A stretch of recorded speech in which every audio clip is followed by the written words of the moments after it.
नमस्कार। न्यायशाला में आप लोगों का स्वागत है। न्यायशाला में आज मैं न्याय या कानून की बात नहीं बल्कि अन्याय और अपराध की बात करूंगा। आप लोगों को लग रहा होगा कि कौन सा अन्याय कौन सा अपराध, लेकिन ज़रूरी है कि आज जब वो महकमा जिसका निर्माण ही इसलिए हुआ था कि वो कानून की रक्षा करे, वो अपराध करने पे उतर आया है, तो ज़रूरी है कि एक कानूनविद को भी उन अपराधों की समीक्षा ज़रूर करनी चाहिए।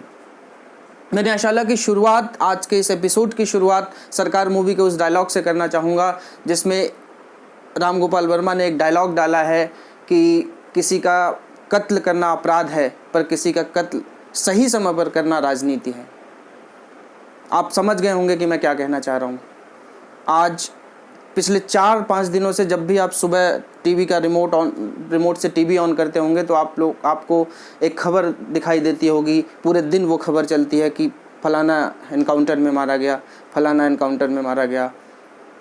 क्यों मारा गया, एनकाउंटर का मतलब क्या होता है और एनकाउंटर वाकई में होता क्या है, यह बिना जाने बिना सुने मीडिया के 4 लोग बैठ के वहाँ पे एनकाउंटर चिल्लाते रहते हैं और हम यहाँ चाय समोसे के साथ उसको एंजॉय कर रहे होते हैं।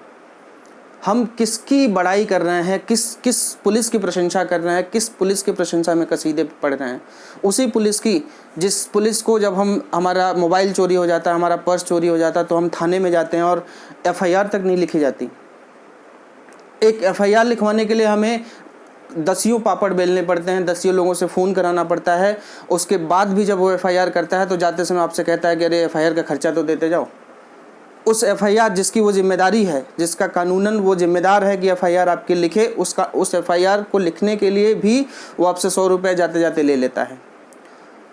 आप जब थाने में जाते हैं तो आपको लगता है, आप पुलिस वालों के जो क्वेश्चंस होते हैं उनको सुन के आपको लगता है कि आप विक्टिम नहीं, आप अपराधी हैं।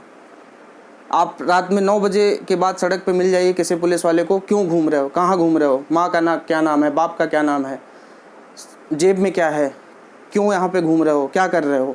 इस तरीके के सवाल जिसने भी झेला होगा, जिसका भी वास्ता थाने से पड़ा होगा, जिसने भी 1 घंटा या 2 घंटा थाने में बिताया होगा, वो इन पुलिस वालों के करतूतों को अच्छी तरीके से जानता होगा। और उन्हीं पुलिस वालों के कसीदे हम पढ़ रहे हैं। क्यों? क्योंकि हमें मज़ा आ रहा है। मुझे उस विकास दुबे से कोई मतलब नहीं है। ऐसे लाखों विकास दुबे मार दिए जाएं, अगर देश की सेवा में लाखों विकास दुबे मार दिए जाएं, मुझे कोई फ़र्क नहीं पड़ता।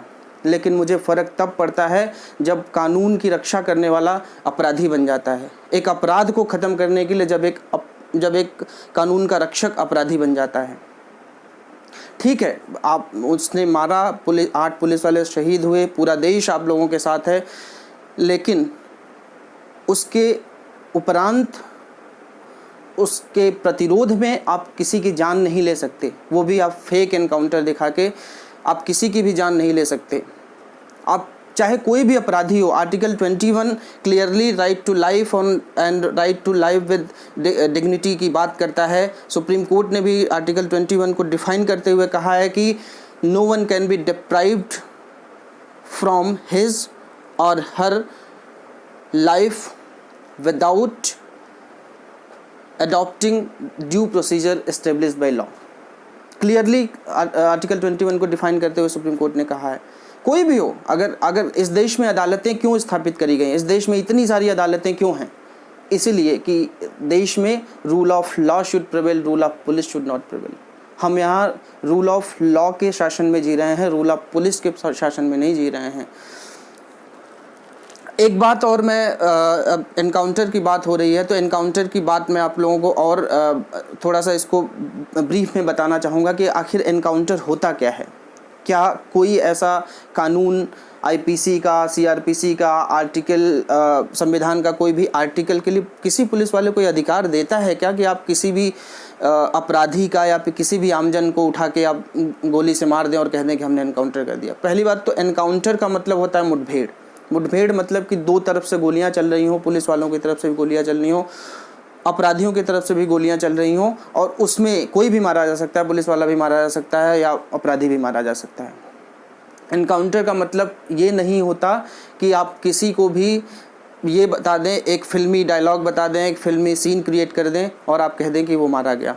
मीडिया वालों को भी मैं कहना चाहूँगा कि ये एनकाउंटर नहीं होता, इसे एनकाउंटर या फर्जी एनकाउंटर कह के लोगों को ना दिखाएं।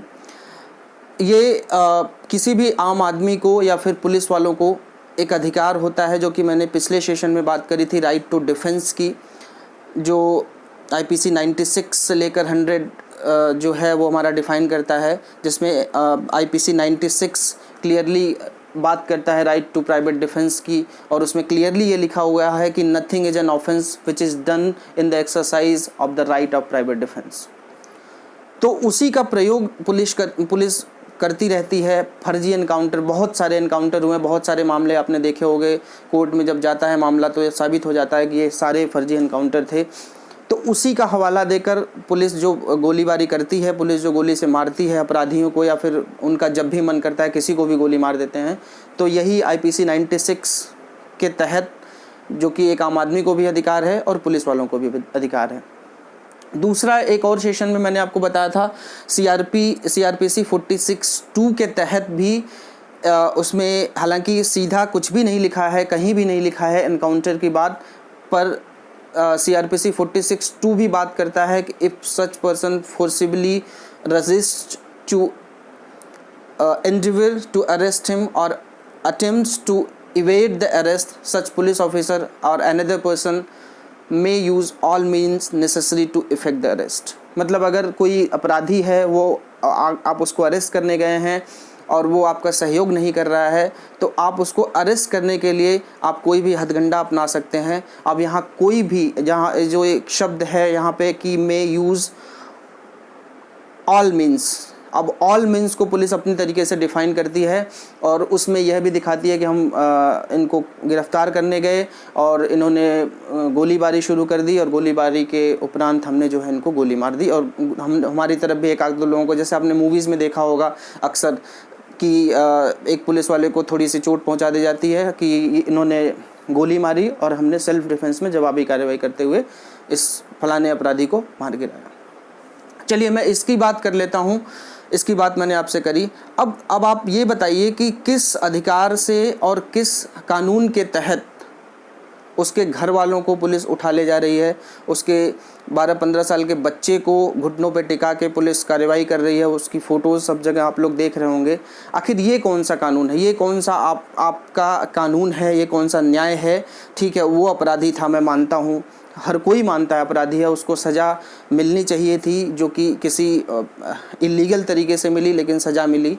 लेकिन उसके घर वाले तो अपराधी नहीं हो जाते। कोई अपराधी हुआ तो उसका कोई घर वाला या उसके सगा या किसी का रिश्तेदार होना इस देश में अपराध नहीं है। अगर उसकी बीवी होना अपराध नहीं, उसका बच्चा होना अपराध नहीं है इस देश में।